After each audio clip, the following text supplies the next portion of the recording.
Apakah Tuhan bisa punah? Dan jika bisa, apa bedanya Tuhan zaman dulu dengan Tuhan zaman sekarang? Ada sebuah masa di mana orang-orang tidak mengenal dan tidak menyembah Tuhan-Tuhan yang kita sembah sekarang. Dan ada sebuah masa ketika orang-orang membangun kuil megah untuk dewa matahari misalnya. Mereka menyembelih lembu, mereka membakar dupa dan percaya bahwa dewa itu sedang mengawasi mereka dari langit. Dewa itu mengatur hujan, perang, dan kematian. Lalu berabad-abad kemudian gak ada lagi yang menyebut namanya. Kuilnya runtuh, doanya dilupakan, dan dewa itu menjadi cerita dalam dongeng. Dan penyembahnya menjadi catatan sejarah. Apakah Tuhan bisa mati?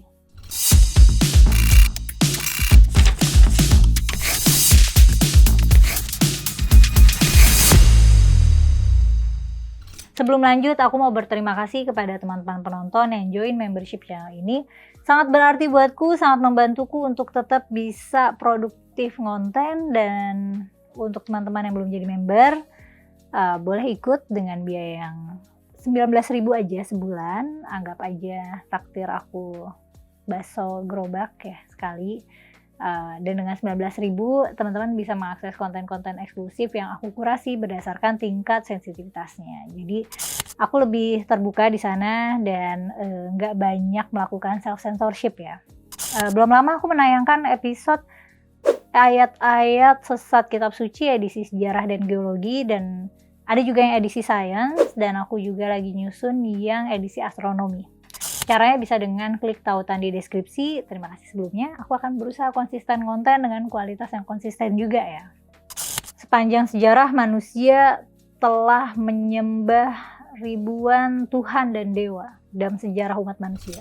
Nama-nama mereka pernah disebut dengan rasa takut, rasa hormat, rasa cinta. Dan mereka bukan sekedar tokoh mitologi gitu. Pernah ada masanya Tuhan itu merupakan pusat dari tatanan dunia. Marduk, dewa tertinggi Babilonia, itu diyakini menciptakan dunia dari tubuh monster laut bernama Tiamat. Nah, ia memiliki kekuasaan tunggal dan dikenal sebagai raja para dewa. Di Mesir, Ra dan Amun-Ra itu dianggap sebagai dewa matahari sekaligus sumber kehidupan. Para Firaun itu diyakini sebagai manifestasi dari Ra di bumi. Di Yunani ada Zeus. Zeus berdiri sebagai penguasa langit dan dewa petir. Perannya hampir identik dengan Jupiter dalam tradisi Romawi, maupun dengan Indra dalam kitab-kitab Weda India. Nah, dewa-dewa ini mengatur hujan, kilat, kesuburan, dan kemenangan.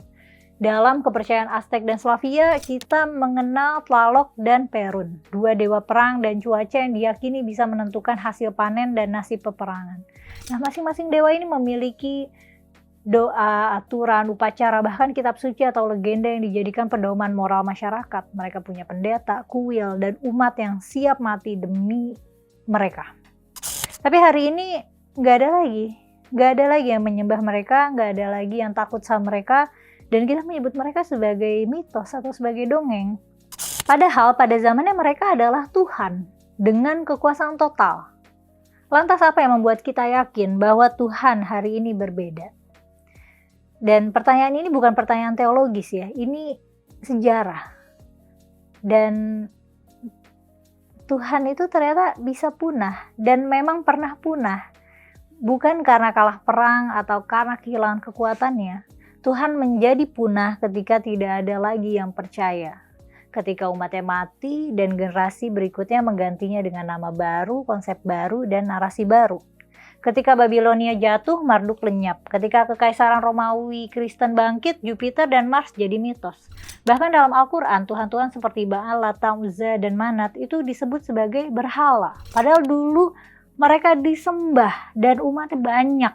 Lengkap dengan ritual dan pengikut yang yakin bahwa mereka adalah Tuhan yang benar. Nah, ini kan bukti ya bahwa status Tuhan itu sangat bergantung pada konteks sosial. Yang hari ini disebut sebagai Tuhan sejati bisa jadi dalam 1000 tahun atau dalam 2000-3000 tahun akan dianggap mitos, sama seperti Zeus dan Osiris sekarang. Kita sering menganggap Tuhan dalam agama-agama modern itu sebagai sesuatu yang benar-benar berbeda dari dewa-dewa kuno. Tapi kalau kita perhatikan lebih dekat, kemiripannya justru mencolok. Baik dewa kuno seperti Zeus, Ra, Indra, atau Marduk itu ditempatkan di langit, diasosiasikan dengan cahaya, petir, dan tahta surgawi gitu, singgasana surga gitu. Nah, Tuhan dalam agama monoteistik juga digambarkan tinggal di surga, di atas arsy gitu, atau turun dari langit untuk berkomunikasi. Dalam mitologi Mesopotamia, Marduk itu membunuh Tiamat. Tiamat itu adalah simbol kekacauan, dan begitu narasi kosmosnya. Nah, narasi ini nggak jauh beda dari kisah Tuhan yang menciptakan dunia dari kehampaan dan menaklukkan setan dalam Alkitab atau Al-Quran gitu.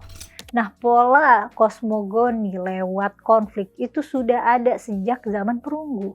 Sama seperti dewa-dewa kuno yang menuntut penyembahan mutlak dan menjanjikan hukuman bagi yang membangkang, Tuhan modern juga hadir sebagai otoritas moral tertinggi. Siapa yang beriman akan diselamatkan, siapa yang melawan akan dibinasakan. Dalam aspek ritual, Tuhan hari ini masih mempertahankan struktur yang sangat mirip. Aturan makanan gitu, misalnya ada halal, kosher, ada tata cara sembahyang, ada hari-hari suci, ada larangan-larangan khusus mirip dengan sistem persembahan dalam kuil-kuil kuno.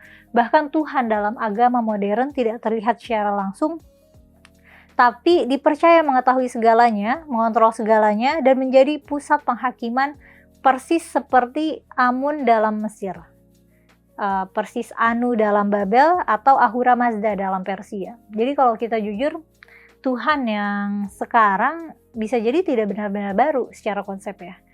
Tuhan yang sekarang, Tuhan modern adalah warisan dari banyak Tuhan lama disatukan dan disempurnakan dalam satu nama.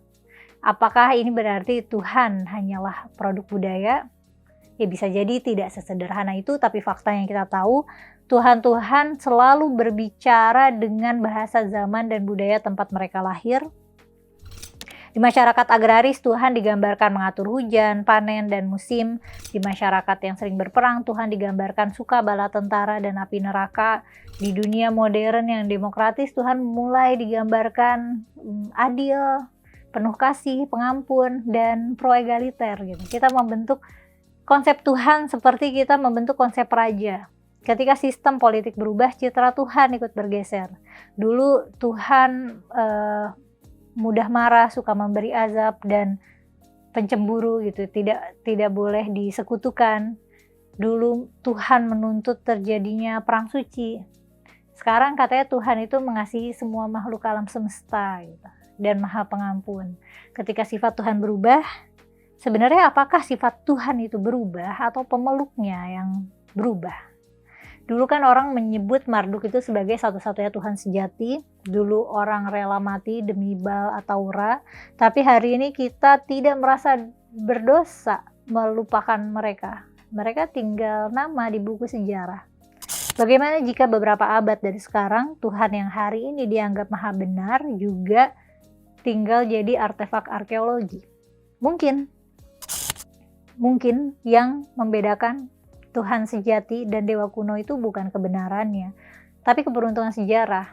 Siapa yang menang perang, siapa yang menguasai naskah, siapa yang menulis ulang dunia.